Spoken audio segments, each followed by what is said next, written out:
হযরত ওমর ফারুক যখন খলিফাতুল মুসলিমিন হয়েছিলেন, অর্ধেক পৃথিবীর খলিফা হয়েছিলেন, ওই সময় ওমর ফারুক বলেছিল শরাব যে পান করবে তাকে 100 বেতের আঘাত দেওয়া হবে। এটা তার জন্য শাস্তি।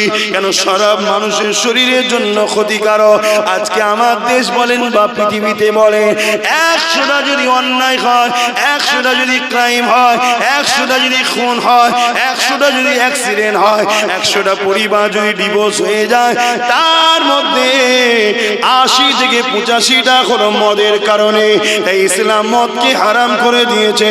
হযরত ওমর ফারুক রাদিয়াল্লাহু তাআলা আনহু তখন বলতে লাগলেন, কেউ যদি শরাব পান করো, আমি ওমর ঘোষণা করে দিলাম 100 বেতের আঘাত তাকে দেওয়া হবে।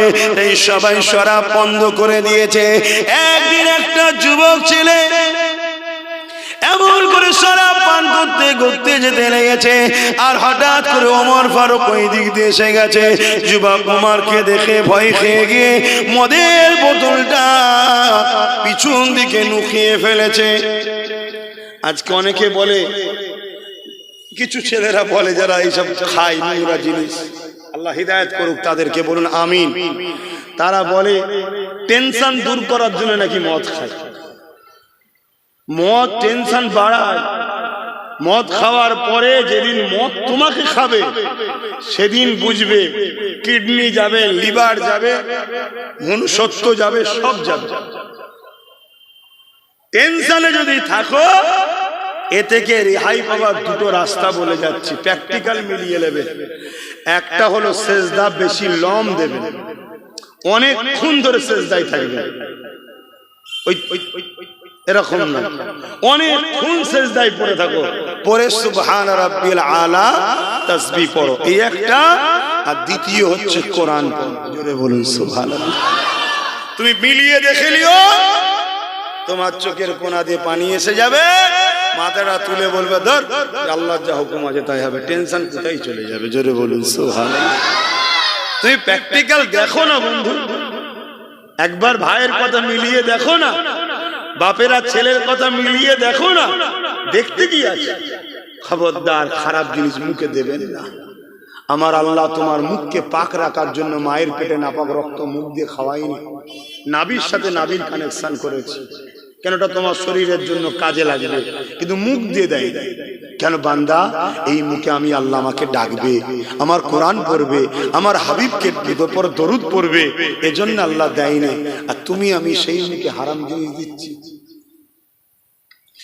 বাপেরা, নওজোয়ান তরুণেরা, এ নবী পাকের প্রেমিকেরা, হযরত ওমর ফারুক এসে দাঁড়িয়ে গেল। ওই যুবকটাকে বলতে লাগলো, এ বাবা ছেলে, পিছনে তুমি কি নুকাতেছো বাবা? দেখাও বাবা দেখাও। ওই যুবকটা তত্তার করে কাঁপতে লেগেছে, চোখ দিয়ে পানি জারি হয়ে গেছে। আল্লাহ রাব্বুল আলামিনের কাছে তওবা করতে লেগেছে, হে আল্লাহ, আপনার হাবিবের খাতিরে আমাকে মাফ করে দিন আল্লাহ। আমি আপনার হাবিবকে মোহাব্বত করি, প্রিয়ার করে, আমি আপনাকে খোদা বলে মানি, শয়তানি ধোঁকায় পড়ে অন্যায় করে ফেলেছি আল্লাহ। আপনার হাবিবের খাতিরে আমাকে উমারের হাত থেকে 100 বেতের আঘাত থেকে আপনি বাঁচান। আমি ওয়াদা করেছি আর কোনোদিন শরাব পান করব না। আল্লাহ পাক একবারের মতো আমাকে বাঁচিয়ে দেন, আমি আর কোনো দিনের জন্য শরাবে হাত দেব না।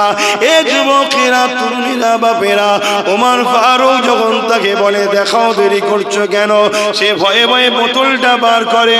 ওমর ফারুক বলে, বাবা ভয় খাচ্ছ কেন? দুধ রাস্তায় ঘুরে ঘুরে কেন পান করছো বাবা? ঘরে বসে পান করতে হয়। ছেলেটা অবাক হয়ে গেল, মদকে ওমর দুধ বলছে কেন? তাকিয়ে দেখে বোতলের মধ্যে মদ আর নাই, ওটাকে আল্লাহ দুধে পরিপূর্ণ বানিয়ে দিয়েছে। আরো জোরে বলুন সুবহান। আল্লাহর ক্ষমতা আছে না? মুসা নবী লাঠি ছেড়েছিল, আল্লাহ সাপ বানিয়ে দিয়েছিল। আর জাদুঘররা দড়ি ছিল, সাপ হয়েছিল। কিন্তু এই দুই সাপের মধ্যে পার্থক্য আছে। জাদুঘরদের দড়ি দড়ি ছিল, লোক দেখছিল সাপ। আর মুসা নবীর লাঠি ছিল না, সত্যিকারেরই সাপ হয়েছিল। জোরে বলুন সুবহানাল্লাহ। ওটা ছিল জাদু, আর মুসা নবীরটা ছিল মোজেজা। মোজেজা সত্যি পাল্টায়, জাদু ধোকা দেওয়া হয়।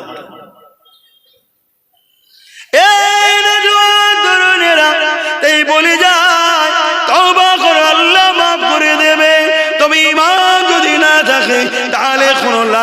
হবে না। ঈমানটা কি? আমার নবীকে হৃদয় থেকে দিল থেকে রাসূল বলে বিশ্বাস করে জানের থেকে বেশি ভালোবেসে ঈমান মেনে নেওয়ার নাম হলো ঈমান। আল্লাহ নবী সাহাবাদেরকে লক্ষ্য করে বললে লা ইউমিনু আহাদুকুম হাত্তা আকুনা হাব্বা ইলাইহি মিন ওয়ালিদিহি ওয়া ওয়ালাদিহি ওয়ান নাসি আজমাইন। অপর হাদিস শরীফের মধ্যে নবী বলে লা ইউমিনু আহাদুকুম হাত্তা ইয়াকুনা আল্লাহু ওয়া রাসূলুহু আহাব্বা ইলাইহি মিম্মা সিওয়াহুমা ওয়া মান আহাব্বা আবদাল্লাহ। অপর হাদিস শরীফ সালাসুন মান কুন্না ফীহি ওয়াজাদা বিহিন্না হালাওয়াতাল ঈমান মান খানা আল্লাহু ওয়া রাসূলুহু আহাব্বা ইলাইহি মিম্মা সিওয়াহুমা ওয়া মান আহাব্বা আবদাল্লাহ ইউহিব্বুহু ইল্লা লিল্লাহ ইলা আখিরিল হাদিস। তিনটি হাদিসের লক্ষ্য একটা, হে আমার সাহাবারা, হে আমার উম্মত উম্মতিরা, যতক্ষণ পর্যন্ত তোমরা তোমাদের জমি জায়গা ঘর বাড়ি টাকা পয়সা পদ কারবার ব্যবসা সবকিছু এমনকি জানের থেকেও বেশি আমি রাসূলুল্লাহকে মহব্বত বেশি না করবে, আমি নবী পাক জানিয়ে দিলাম ততক্ষণ পর্যন্ত মুমিন ঈমানদার হতে পারবে না। এই কথা শুনে এই মাহফিলে হযরত ওমর ফারুক বসেছিলেন। তিনি উঠে দাঁড়িয়ে বললেন, ইয়া রাসূলুল্লাহ হাবিবাল্লাহ, আমি সব কিছু দিয়ে আপনাকে বেশি ভালোবাসি ইল্লা মিন নাফসিন, জানের থেকে নয়। আল্লাহ নবী বললেন, উমর হবে না, জানের থেকে বেশি ভালোবাসতে হবে। হযরত ওমর মাথা হেঁট করে বসে গেলেন। কিছুক্ষণ পরে দাঁড়িয়ে গিয়ে বলতে লাগলো, ইয়া রাসূলুল্লাহ হাবিবাল্লাহ, আমি উমর সাক্ষী দিই, আমি আমার জানের থেকে আপনাকে বেশি ভালোবাসি। আল্লাহ নবী বললেন, উমর ঈমান কমপ্লিট হয়ে গেছে। ঈমান আনার পর দ্বিতীয় স্টপিস হচ্ছে নামাজ রোজা হজ যাকাত দান খায়রাত পাক পবিত্র সব। 3 নম্বর হলো তাকওয়া। তাকওয়া কি? যেটা আম মানুষের থেকে ওলিয়া উলিয়াদের মধ্যে পার্থক্য, খোদা ভয়, খোদা ভীতি। বাজার থেকে মাছও কিনে খাওয়া যায় না, তাকওয়া যারা করে। কথা বুঝলেন? কে চুরি করে এনে বিক্রি করছে কে জানে, কিন্তু ইসলাম জায়েজ করেছে, মসলাই জায়েজ, কারণ তুমি তো পয়সা দিয়ে কিনবে। কিন্তু তাকওয়াকারীরা এটাও খায় না। ও জায়গায় যদি যেতে নাও পারো বা বাকি দুটো থাক, ঈমান আর আমল। একদম খাতা খালি জমা দিওনি, কিছু তো লেখালেখি করো, তাতে একটু ভুল হয় হোক, নামাজটা তো পড়ো। একদম শুদ্ধভাবে খুশু খুশু যদি নাও হয়, হুজুরে কলব যদি নাও হয়, চেষ্টা তো করো। কিন্তু একেবারেই যদি ছেড়ে বসে থাকো যুবক ভাই আমার, বোন আমার, তাহলে এটা অন্যায় হচ্ছে আমাদের, তাই তো নাকি? তবে এর জন্য কিন্তু মাফ করবেন, আমার আব্বাদের একটু দোষ আছে। এই ছেলে কোনো নামাজ পড়েনি, এর জন্য আমার আব্বাদের একটু ভুল হয়েছে। কি ভুল? আমার আব্বারা ছোটবেলায় বাচ্চাদের বয়সে ছেলেদের ঘরে মসজিদে নিয়ে যেত না। এই যে এই ছেলেগুলো বসে আছে, এদের কি আর নামাজ ফরজ হয়েছে? হয়নি। কিন্তু এরা পেশাব পায়খানা ফেলে বলতে পারবে, ঠিক না বে ঠিক? জানেন না? জানেন না? এই বয়স থেকে যদি আপনি আপনার বাচ্চাকে মসজিদে হাত ধরে নিয়ে যেতেন, 1 বছর 2 বছর 3 বছর 4 বছর 5 বছর, ওর নামাজ ফরজের সময় হয়ে গেছে, ওকে আর ভাবাতে হবে না, ও ঠিক টাইম হলেই চলে যেত। আরে আব্বাস সিদ্দিকীর সঙ্গে বছরে কখন একবার দেখা হয়, 2 দিনের দেখায় এত মহব্বত, ভাইজান ভাইজান ভাইজান ভাইজান। তাহলে আল্লাহর ঘরে যদি একটা ছেলে 5 বছর যাতায়াত করে, দৈনিক 5 বার, আল্লাহর ঘরের সঙ্গে মহব্বত হবে না? এটা অটোমেটিক হবে। আর যখন হয়ে যাবে, তাকে নামাজের জন্য আর বলতে লাগবে না, ও এমনি যাবে। যা ভুল হয়েছে হয়েছে, কমসে কম বাপগুলোকে বলবো, নাতি পুতা আছে তো ঘরে, এই তো সব বসে আছে, এইগুলোকে এখন থেকে নিয়ে যাবেন, মসজিদে নিয়ে যাবেন। আরে বাপ যায় না, দাদু তো যায়। এখন বাপ তো ভুল করে ফেলেছে, শুনছেন না? দাদু তো, ওই জন্য বললাম নাতি পুতার কথা কেন বললাম, আর আমি একটু বুঝি। নাতি পুতাদের ঘরে নিয়ে যান মসজিদে। যদি বলেন মসজিদে ওরা হুড়োহুড়ি করবে, চিৎকার চেঁচামেচি করবে, খেলা করবে, ছুটোছুটি করবে, আচ্ছা আমার আল্লাহ বলেছে কোনো করলে পাপ হবে? তাহলে আপনার মাথায় এত টেনশন কেন? এদের যা খুশি করবে সবটাই যখন আল্লাহ বলেছে পাপ নয়, তো পাপ নয় যখন বাধা কিসে? জন জন ছেলে গরিবের মাল ঝেড়ে খাচ্ছে, ওখানে বাধা দিতে পারেন না তো? ওটা তো পাপ হয়, ওটা তো হারাম খাওয়া হচ্ছে। ছেলেকে তো ডেকে কখনো কানটা ধরে মুলে বলতে, খবরদার এতিমের মাল খাসনি, গরিবের মাল খাসনি, সামান্য পেটের জন্য জাহান্নামের আগুন খেতে হবে। ওই তার বেলায় বলেন না বাচ্চা কোনোকে মসজিদে নিয়ে যাবে, বারবার বলছি, তবে ওই বাচ্চাকে নিয়ে যাবেন না যে বাচ্চা মসজিদের পাক পবিত্রতা বোঝে না। আর যদিও হয়, এখন তো অনেক সিস্টেম হয়ে গেছে, কি সব পড়িয়ে দেয় না, কি নিয়ে যাবেন বাচ্চা দেখার, সামনেতে যেতে নেই, সামনেতে যান না। কথা বুঝে আসছে? এগুলো করবে, তাহলে দেখবেন ছেলেরা নামাজি হচ্ছে। আর যুবকদের উদ্দেশ্য করে বলবো, আমার ভাইরে, চারিদিকে কি হচ্ছে দেখছো না? আসো না মসজিদে, সেজদা দাও আল্লাহকে। যে কপাল, যে মাথা আল্লাহর কুদরতি কদমে পড়ে, ওই মাথাকে পৃথিবীর কারো কাছে আল্লাহ নত করায় না। জোরে বলুন সুবহানাল্লাহ। হযরত মুসা আলাইহিস সালাম তুর পারে গিয়ে আল্লাহ পাকের সঙ্গে কথা বলতে গেলেন। কথা বলার সময় আল্লাহ পাককে জিজ্ঞাসা করতে লেগেছেন, আমার আল্লাহ পাক, আমি মুসা আপনার সঙ্গে কথা বলছি, আর কি কেউ আপনার সঙ্গে কথা বলবে?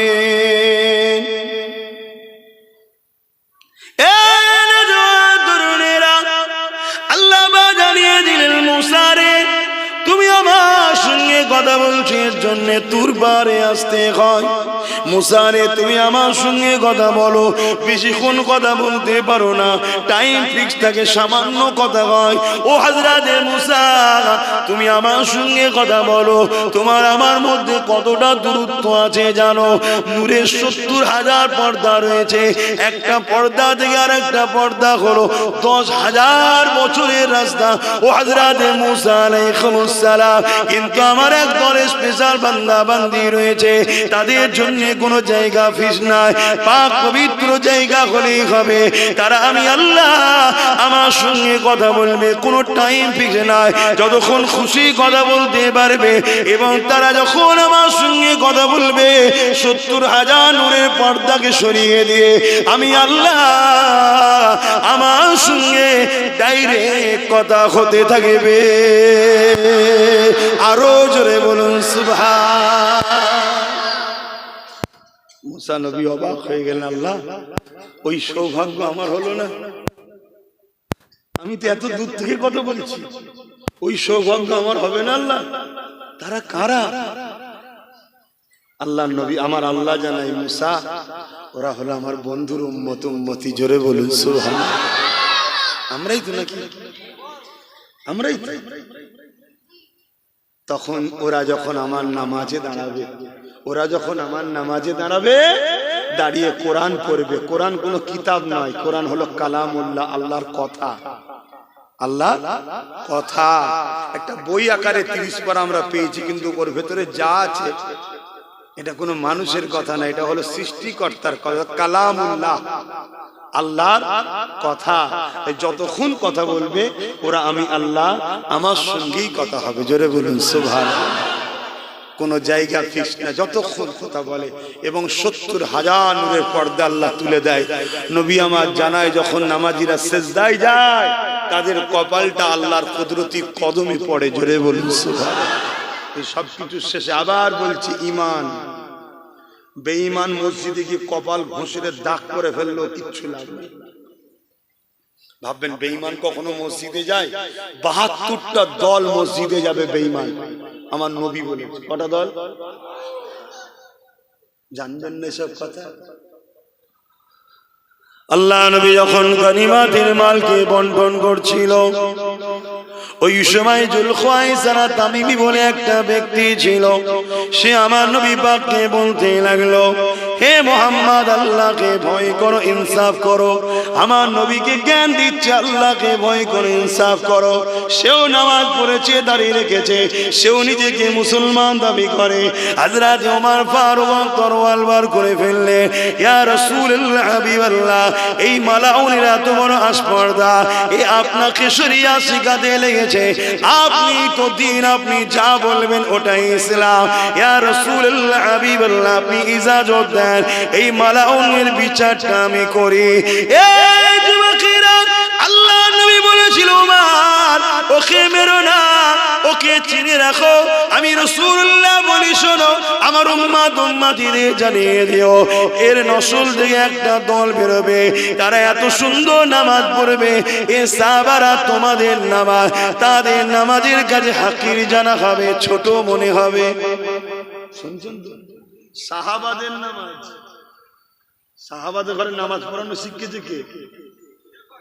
আমার দয়ার নবী সাল্লাল্লাহু আলাইহি ওয়াসাল্লাম নিজে, হুজুর প্রসম নিজে সাহাবাদের বলছে, যদি আমাদের বলতো না কথা মানা যেত, মানে ভাবা যেত যে এটা নরমাল ব্যাপার। সাহাবাদের বলছে যে তোমাদের নামাজ, তারা এত সুন্দর নামাজ পড়বে, মনে হবে তাদের নামাজের কাছে তোমাদের নামাজটা তুচ্ছ নামাজই হয়নি। সাহাবাদের বলছে। শুনছো যুবকরা, আমি একটা জিনিসের মিশনে বেরিয়েছি, যেমন হোক করে তোমাদের দিলে নবীকে ঢুকাবার চেষ্টা করছি। যদি নবীকে তোমরা পেয়ে যাও, কামলিওয়ালার দুয়াতে আল্লাহ তোমাকে জান্নাত যাওয়ার উপযুক্ত বার তৈরি করেই মত দেবে, তার আগে দেবে না। জোরে বলুন সুবহানাল্লাহ। হ্যাঁ, আমি বলে যাচ্ছি, শোনো, বলে যাচ্ছি, এই জায়গাটা মনে রাখবেন। এর আগে আর একটা কথা বলে দিই, এই জুল খোয়াইসারের কথা মনে রাখবেন, এটা শোনা দরকার, এখন মুনাফিক ঘুরে গেছে। আল্লাহ নবী বললেন হাতের তালুতে আগুন রাখার থেকেও ঈমান বাঁচানো কষ্ট হবে। ভাই, হাতের তালুতে আগুন রাখা কত কষ্ট, রাখতে পারবেন কেউ? এর থেকেও কঠিন হবে ঈমান বাঁচানো। কেন? নবী বললেন আসমানের নিচে জমিনের উপরে সব থেকে নিকৃষ্ট হবে একদল উলামারা। আমার কথা না নবীর কথা? আমি সব উলামাদের কথা বলেছি, কারণ নবী সব উলামার কথা বলে না, একদল সব থেকে নিকৃষ্ট, তার মানে শুকরও আছেন। কথা বুঝে আসছে? ভাষাটা খারাপ লাগছে না? হুজুর শুকরের সাথে, আরে আমি কে তুলনা করার? আমি কি শরীয়তের মাপকাঠি নাকি? শরীয়ত তোমার নবী, আমার বাপের শরীয়ত নাকি? না আমার দাদুর শরীয়ত?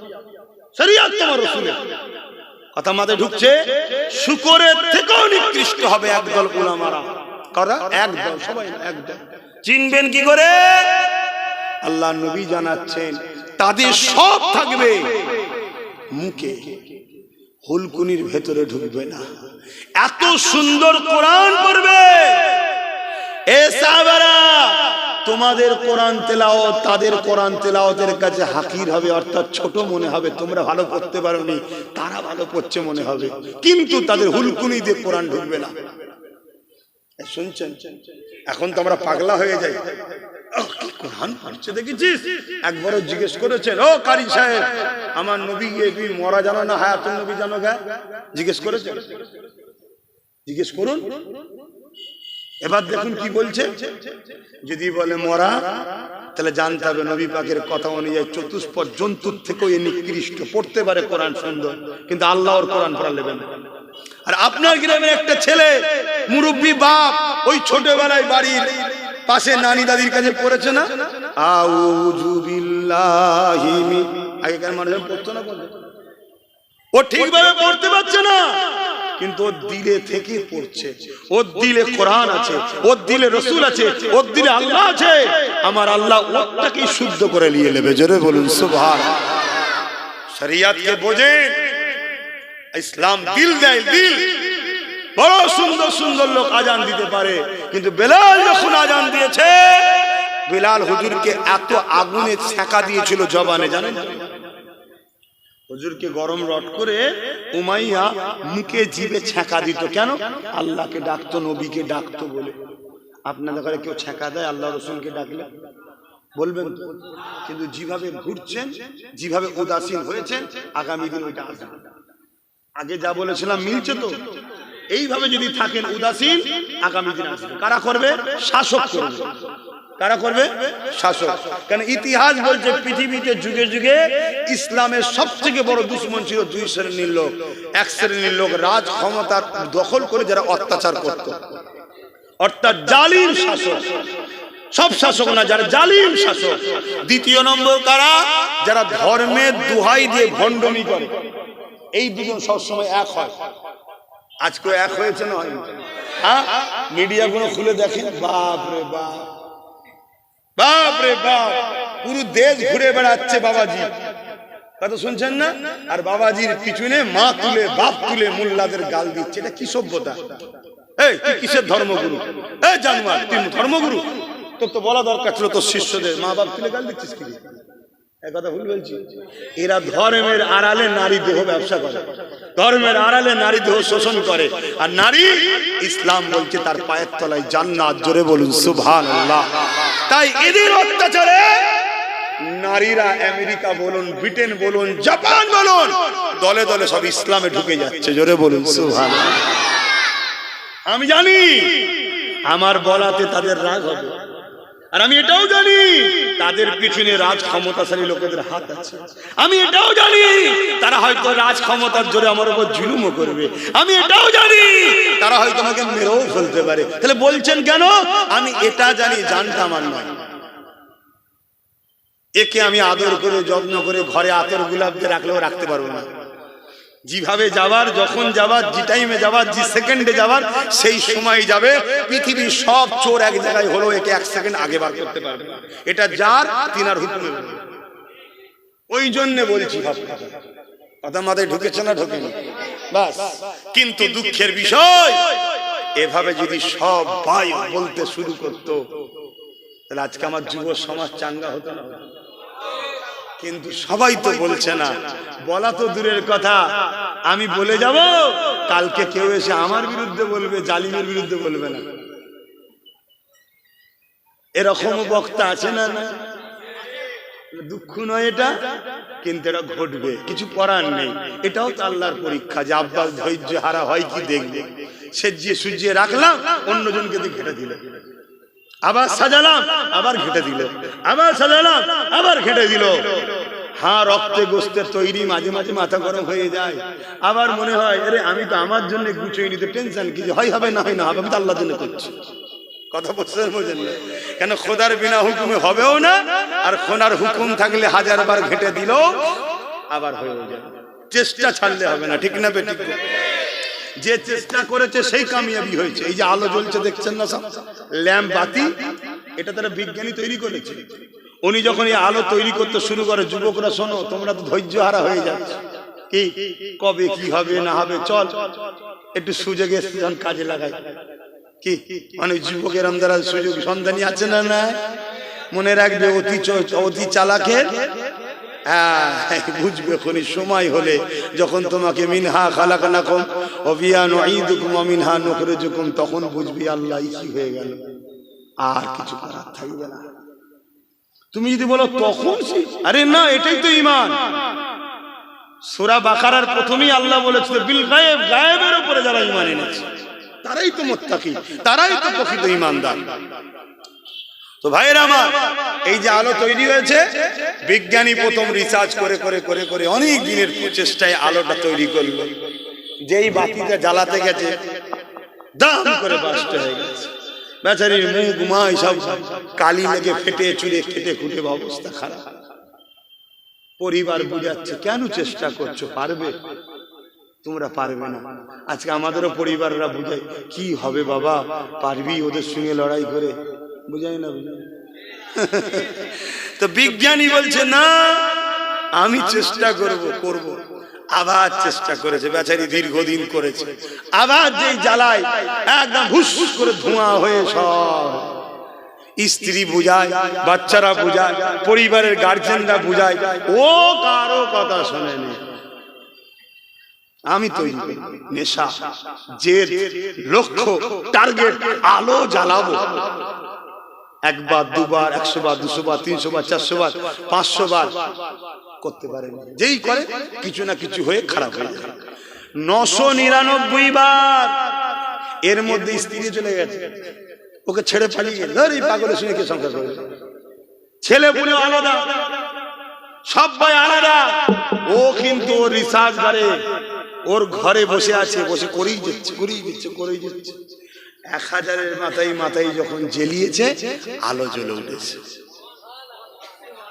তার প্রচেষ্টার ফল কে দিল? আল্লাহ দিল। কথা বুঝে আসছে? আজকে তার আলো পুরো বিশ্বে চলছে।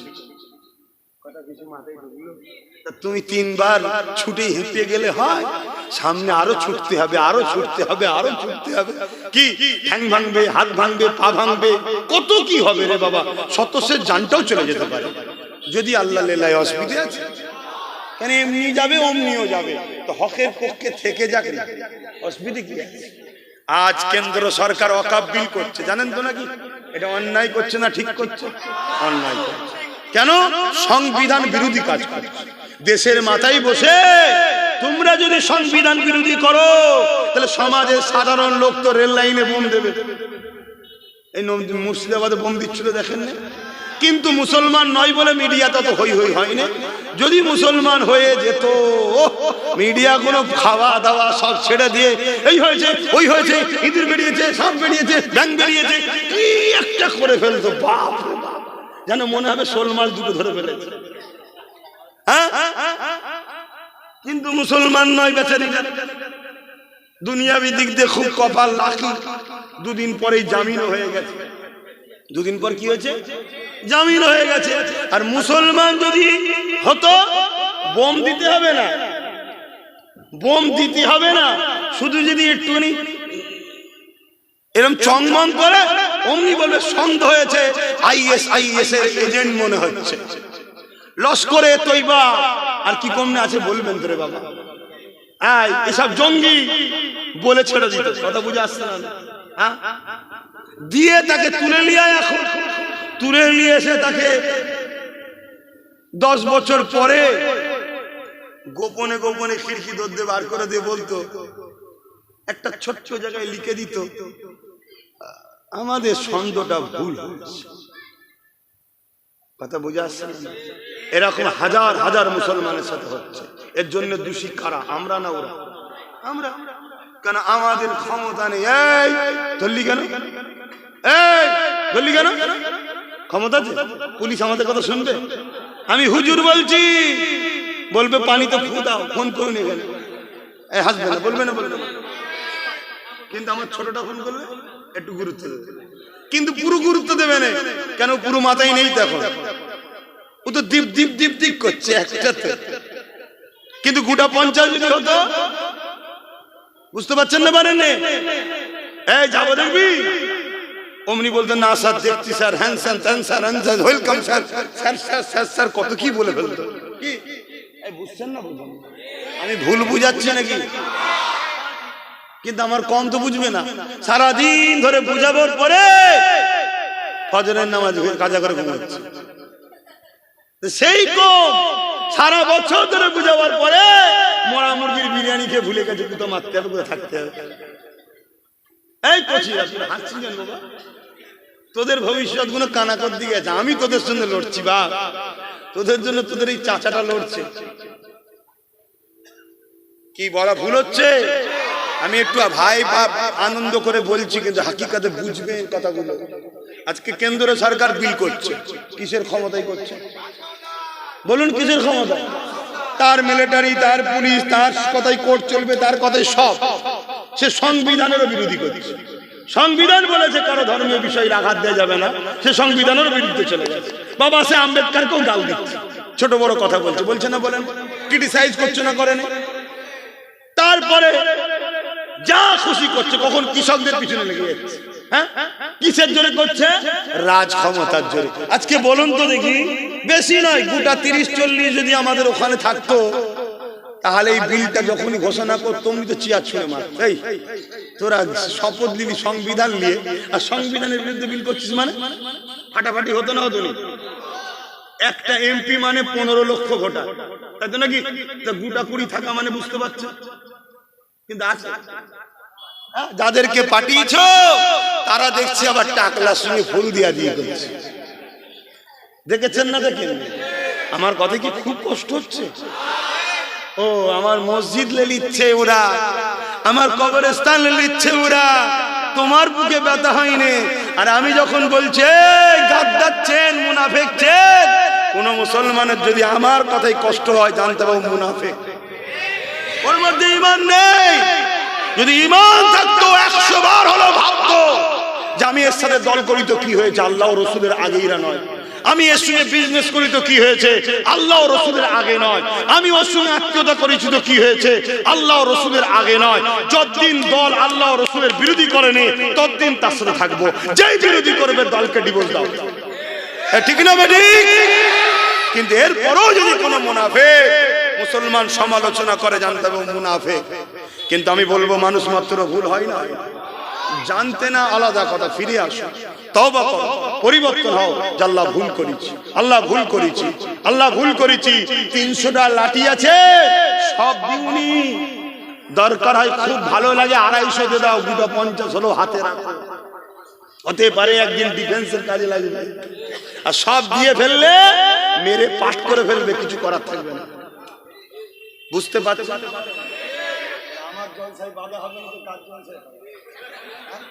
যারা এসে বলবে ওসব করুনি, ওসব করুনি, আমি যা বলছি শোনো, সবাই মিলে ইদিক উদিক করুন, ইনার সাথে থাকো, তাদের জলসা বেশি বেশি হবে, তাই না? কিন্তু উনি তো ভেতর থেকে এগিয়ে বসে আছে, উনি তো খেয়ে বসে আছে। তোমার ছেলেগুলো কি হবে? এই যে এদের কি হবে? একটা ছেলে এত বছর ধরে হয়ে গেল, এত যখন মহব্বত মুসলমানদের উপরে, কটা ছেলেকে জজ করেছো বলো? কটা ছেলেকে আইপিএস অফিসার বানিয়েছো বলো ক্ষমতায় থেকে? প্রশ্ন না প্রশ্ন না? কটা ছেলেকে উকিল করেছো ক্ষমতায় থেকে বলো? কটা ছেলেকে আইপিএস অফিসার বানিয়েছো বলো? কটা ছেলেকে ডিএম করেছো বলো? মুসলিমদের কটা ছেলেকে ভিডিও বানিয়েছো বলো? আছে। কিন্তু আমি দেখিয়ে দেবো কয়েক লক্ষ গুন্ডা তৈরি হয়েছে নতুন করে, সব মুসলমানের ছেলে। এবারে ওই ছেলেগুলোকে এখন বলছে এ ওখানকার জঙ্গি, এ ওখানকার জঙ্গি, এ ওখানকার জঙ্গি বলে সব তুলে যাচ্ছে। কথা মাথায় ঢুকছে?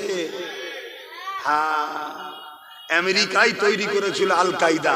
কে তৈরি করেছিল? আমেরিকা। হিলারি ক্লিনটন নিজে বলছে, গল্প বলছিনি, গুগল সার্চ করো, সব তথ্য। হিলারি ক্লিনটন বলছে যে এমন করে, ও তুমি কাজ করছো, চালিয়ে যাও, তুমি জলসা শুনছো না কি করছো?